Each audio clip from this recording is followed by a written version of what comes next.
ஸ்டாலின் உதயநிதி இடையில் உச்சக்கட்ட விரிசல், அடித்து ஆடும் கனிமொழி. பாமக போன்று வீதிக்கு வரும் திமுக குடும்ப சண்டை.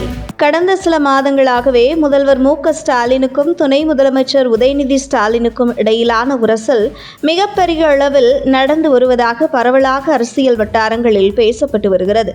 சமீபத்தில் நடந்த திமுக பொதுக்குழுவில் தனக்கு துணை பொதுச் செயலாளர் பொறுப்பு வழங்கப்படவில்லை என்பதற்காகவே துணை முதல்வர் ஓய்வில் இருக்கிறார் என்று அறிக்கை வெளியானது. இது தன்னுடைய தந்தை மீதான கோபத்தை துணை முதலமைச்சர் உதயநிதி வெளிப்படுத்தியதாக கூறப்பட்டது. இந்த நிலையில் சமீபத்தில் சினிமா தயாரிப்பாளர் கலைப்புலி தானு இல்ல விழாவில் முதல்வர் ஸ்டாலினும் துணை முதல்வர் உதயநிதி ஸ்டாலினும் தனித்தனியாக வருகை தந்து கலந்து கொண்டனர். பொதுவாகவே பல பொது நிகழ்ச்சிகளுக்கு முதல்வர் ஸ்டாலினும் துணை முதல்வர் உதயநிதி ஸ்டாலினும் ஒன்றாக இணைந்து கலந்து கொள்வார்கள். ஆனால் தயாரிப்பாளர் கலைப்புலி தானு இல்ல விழாவில் முதல்வரும் துணை முதல்வரும் தனித்தனியாக கலந்து கொண்டது இன்னும் இவர்கள் இருவருக்கும் இடையில் உரசல் இருந்து கொண்டுதான் இருக்கிறது என்கிறது அரசியல் வட்டாரங்கள்.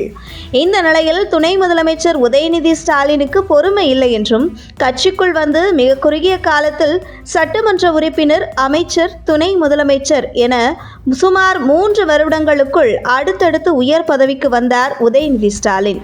இந்த நிலையில் கட்சியிலேயும் துணை பொதுச் செயலாளர், செயல் தலைவர் என்று மிக விரைவிலேயே உயரத்திற்கு செல்ல வேண்டும் என்கிற ஆர்வம் உதயநிதிக்கு இருந்து வருவதாக கூறப்படுகிறது. ஆனால் முதல்வர் ஸ்டாலினுக்கு தன்னுடைய மகன் உதயநிதி ஸ்டாலின் மீது முழு நம்பிக்கை இல்லை என்று கூறப்படுகிறது.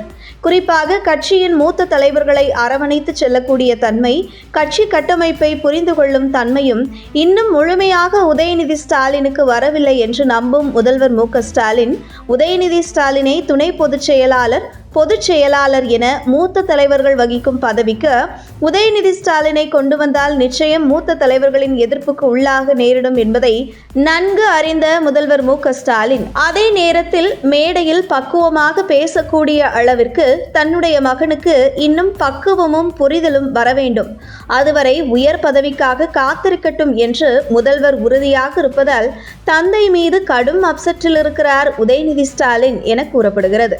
ஆனால் இந்த சந்தர்ப்பத்தை பயன்படுத்தி கட்சிகளுக்கு குழப்பத்தை ஏற்படுத்தும் விதத்தை மிகச்சரியாக கனிமொழி ஒரு பக்கம் செய்து வந்தாலும், தற்பொழுது உதயநிதியை விட கனிமொழிக்கு கட்சியின் மூத்த தலைவர்களின் ஆதரவும் பெருகி வருவதாக கூறப்படுகிறது.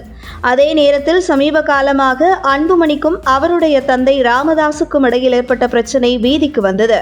அது போன்ற ஒரு நிகழ்வு ஸ்டாலினுக்கும் உதயநிதிக்கும் நடைபெறுமா என்று கேள்வி எழுந்து வரும் நிலையில் அந்த அளவிற்கு நடக்க வாய்ப்பில்லை என்றே கூறப்படுகிறது. காரணம், உதயநிதி ஸ்டாலின் தன்னுடைய தந்தையை எதிர்த்து அன்புமணி போன்ற அரசியல் செய்வதற்கான துணிவு அவரிடம் இல்லை என்று, இன்றும் தன்னுடைய தந்தையிடம் அடம்பிடித்துதான் ஒரு பொறுப்பை வாங்கக்கூடிய அளவில் அவர் இருக்கிறார். அதிகாரம் செய்து தந்தையிடம் பொறுப்பு வாங்கக்கூடிய நபர் உதயநிதி இல்லை என்று கூறப்படுகிறது.